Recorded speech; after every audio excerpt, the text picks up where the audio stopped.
자, 시황센터로 넘깁니다. 어이젠 고우성 기자 두 분 전해주시죠. 주 금요일에 마감한 글로벌 시장 상황 정리해드리겠습니다.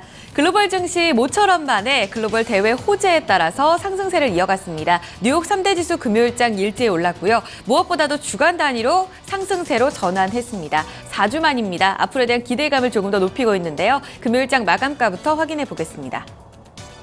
다우존스 지수가 1.4%의 상승을 보였습니다. S&P 500 지수 2% 넘게 올랐고요. 나스닥 지수 역시 2.66%의 강세권에서 거래 마감지였습니다.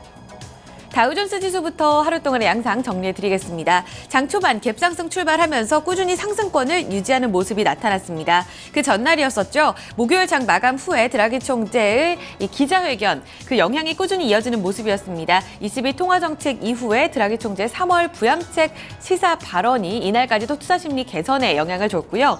유동성 장세 부활에 대한 기대감 일본 쪽에서도 불었습니다. 월스트리트 저널 그리고 일본은행 구로다 하루이코 총재는 28일에 있을 BOJ에서 일본은행이 추가 부양에 나설 수 있다는 가능성을 시사했습니다. 이에 따라 투자심리 조금 더 개선된 모습을 띄었고요. 무엇보다도 이날 증시에 가장 훈풍을 불어넣어줬던 건 바로 역시 유가 되겠습니다. 국제 유가 갑작스런 반등 보이면서 32달러 선을 회복했습니다. 각국 지역에서 폭설 등의 한파로 인해서 난방류 증가할 것이란 전망, 이와 함께 과매도권에서 숏 커버링이 유입되면서 큰 폭으로 뛰었습니다. 서부 텍사스산 원유가 32달러 선 회복했고 브렌트유 역시 9% 급등하는 양상을 보여줬습니다. 에너지 관련주 중심으로 지수 꾸준히 상승세를 유지하는 모습이었습니다. 경제 지표도 나쁘지 않았습니다. 이날 12월 주택 판매 건수가 14.7% 증가하면서 예상을 큰 폭으로 웃돈 결과를 보여줬습니다. 종목별로도 상당히 탄력이 좋았었는데 특히나 애플과 골드만삭스 강세로 인해서 다우존스 지수 이날 상승 견인했고요. 200포인트 선 넘게 올랐고 16,093포인트 선, 16,000선을 회복하며 거래 마감지였습니다. 한 주 동안의 양상을 본다면 다우존스 지수는 0.66% 상승하면서 4주 만에 상승 전환했습니다. S&P 500 지수로 넘어가 보겠습니다. 비슷하게 움직임이 전개됐고요. 다우존스 지수보다 장중 출렁임이 조금 더 더뎠습니다. 고점까지 꾸준히 이끌어가는 모습이 이어졌습니다. 대형주들 모두 상승하는 모습이었는데 국제유가의 반짝 상승으로 인해서 이달의 주인공은 무엇보다도 에너지 업종이 되겠습니다. 업종 지수 상승률 4% 넘게 기록하면서 지수를 견인했고요. 금융주와 함께 IT 포함해서 전업종 모두 올랐습니다. 1906선 회복하면서 고점 부근에서 거래 마감지였고 S&P 500 지수 주간 단위로도 1% 넘게 상승했습니다. 나스닥 지수로 넘어가 보겠습니다. 금요일장 3대 지수 가운데 가장 탄력이 좋았다고 볼 수 있겠고요. 지난 한 주 동안에도 이에 따라서 가장 상승률이 높게 집계가 되고 있습니다. 21일 포함해서 일본은행에서 유동성 정책을 시사할 수 있다는 발언 나오면서 유동성 장세 대표주죠. 바이오주들이 랠리를 펼쳤습니다. 바이오테크 인덱스가 이날 장에서 3% 넘는 급등 양상을 보였고 지수 역시 급등, 이대로 동조하는 모습이 이어졌습니다. 전통 IT주와 반도체주도 함께 올랐고요. 고점 부근 4,591포인트 선 종가로 마무리가 됐습니다. 나스닥 지수는 3대 지수 가운데 주간 성적표도 가장 좋았습니다. 2.29%의 상승률을 기록했습니다.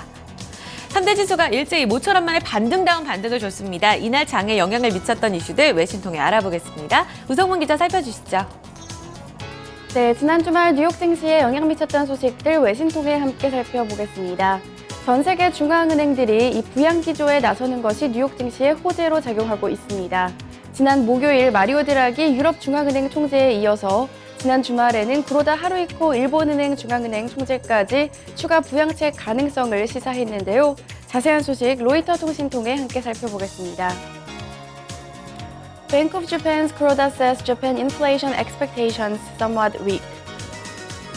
현지 시간으로 지난 금요일 로이터 통신에 따르면 이날 다보스 포럼에 참석한 구로다 총재는 일본의 인플레이션이 약화되고 있지는 않지만 기대 인플레이션은 미약한 모습을 보이고 있다라는 발언을 했습니다.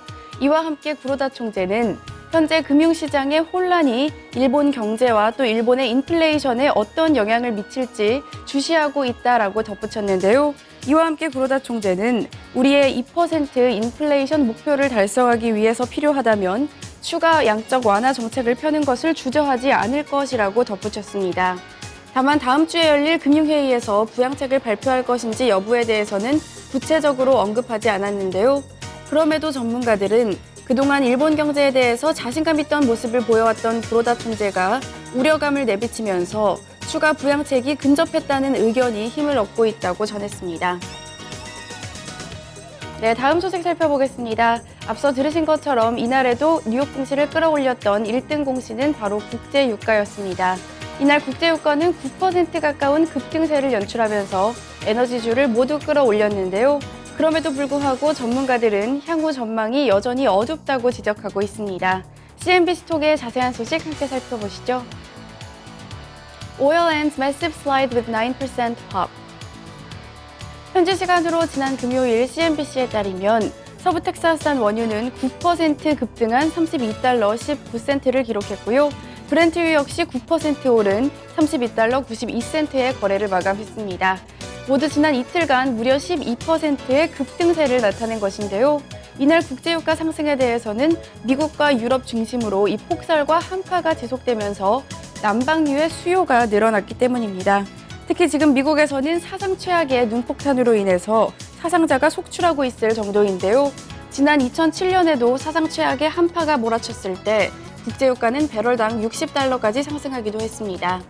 또한 과매도에 따른 쇼크 발행이 지속되는 점도 유가 상승을 돕고 있는데요. 하지만 CNBC는 날씨의 영향이 장기적으로는 이어지지 않을 것이라고 지적했습니다.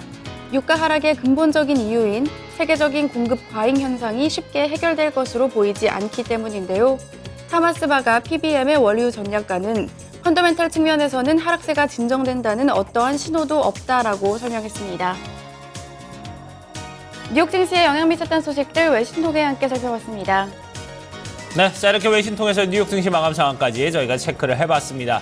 그러면 지수 내 구성 종목들 개별 종목은 어떻게 마감이 됐는지 주요 종목 마감 소식 살펴보도록 하고요. 또 종목별 외신 소식도 함께 체크를 해보도록 하겠습니다. 시황센터로 다시 연결합니다. 어이젠 고성 기자 두 분 계속해서 전해주시죠. 네, 다우존스 지수 구성하고 있는 30개 구성 종목 가운데서 이날 27개 종목 일제히 상승하면서 지수를 이끌었습니다. 반면 실적 좋지 못했던 세 종목은 하락권에서 거래를 마무리 짓는 모습이었는데요. 마감가 확인해 보도록 하겠습니다. 먼저 종목별로 살펴봤을 때 가장 좋았던 쪽은 애플, 골드만삭스 그룹, IT와 금융주 그리고 에너지 섹터였습니다. 쉐브론 텍사코와 엑소모빌도 함께 상승권에서 거래 마감지였고요. 반면에 실적이 좋지 못했던 아메리칸 익스프레스, 제너럴 일렉트릭스 함께 하락하며 거래 마감지였습니다. 상승률 상위 종목 다시금 점검해 보겠습니다. 대체로 말씀드렸다시피 상승권에서 거래를 마감지었습니다. 애플 같은 경우에는 아이폰 7 출시에 따라서 앞으로에 대한 주가 상승 여력이 높다는 보고서 평가가 나왔는데요. 그리고 이번 주에 있죠. 실적 발표를 앞두고 그 기대감 반영되면서 5%의 급등 양상을 보여줬습니다. 골드만삭스 그룹도 탄력이 상당히 좋았습니다. 3% 이상의 강세, 지난주 초반 내내 좀 하락하는 모습이었었는데요. 이날 장에서 큰 폭으로 반등하는 양상이었고요. 유가 하락에 반갑게도 쉐브론 텍사코, 엑손모빌 모두 2% 이상 상승했습니다. 그 밖에 시스코 시스템즈, 홈디포, 월마트 모두 1% 이상의 강세로 거래 마무리 지었고요. 실적 좋지 못했던 아메리칸 익스프레스는 12% 급락을 보였고 4분기 산업 실적이 부진했던 제너럴 일렉트릭스도 1% 이상의 조정권에서 거래 마감지었습니다. 업종별 흐름 체크하겠습니다. S&P 500 섹터 내 대형주 업종인데요. 에너지 업종이 4.42%로 가장 탄력이 좋았었고요. 그 뒤를 이어서 IT 종목들도 상당히 좋았습니다. 2.77% IT 테크주의 상승률 기록했고요. 금융주와 자본재, 유틸리티, 바이오 헬스케어 섹터 모두 1.6% 이상의 강세였습니다. 이날 특징주 확인해 보겠습니다. 실적에 따라서 기업 주가가 극명하게 엇갈렸던 하루였습니다. 희비가 엇갈렸던 두 기업 확인해 보실 텐데요. 먼저 미국의 유전 기업인 슐럼버거 확인해 보겠습니다. 호실적에 상당히 긍정적인 모습을 보였습니다. 4분기 매출은 유가 하락으로 인해서 39%나 전년 동기 대비 하락하는 감소하는 모습을 보였는데요. 조정 주당 순이익은 65센트로 예상치였던 2센트를 큰 폭으로 상회했습니다. 실적 외에도 직원을 1만 명가량 감축하겠다는 구조조정 발표를 했는데요. 실적 개선으로 이어질 것이라는 기대감 반영이 됐고 무엇보다도 이날 유가가 9%나 급등하면서 이 같은 영향을 강하게 받은 것으로 보입니다. 투자 심리 상당히 개선되면서 6.10%의 급등, 65달러 선에서 거래 마쳤습니다. 반면에 다우존스 지수 내에서 가장 좋지 못했던 종목입니다. 역시나 실적이 발목을 잡으면서 카드사인 아메리칸 익스프레스는 급락하고 저점 부근에서 거래 마감짓는 모습이었습니다.